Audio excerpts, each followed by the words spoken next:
प्रियमिष्टदेवं नमामि सोमेश्वरं स्वतन्त्रम् उमापतिं तं विजयं नमामि नमामि विघ्नेश्वरनन्दिनाथं पुत्रप्रियं तैशिरसा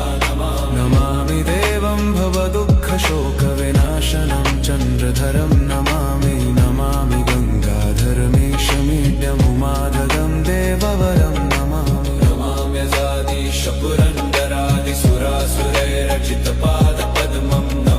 प्रियमिष्टदेवं नमामि सोमेश्वरं स्वतन्त्रम् उमापतिं तं विजयं नमामि नमामि विघ्नेश्वरनन्दिनाथं पुत्रप्रियं तैशिरसा नमामि देवं भवदुःखशोक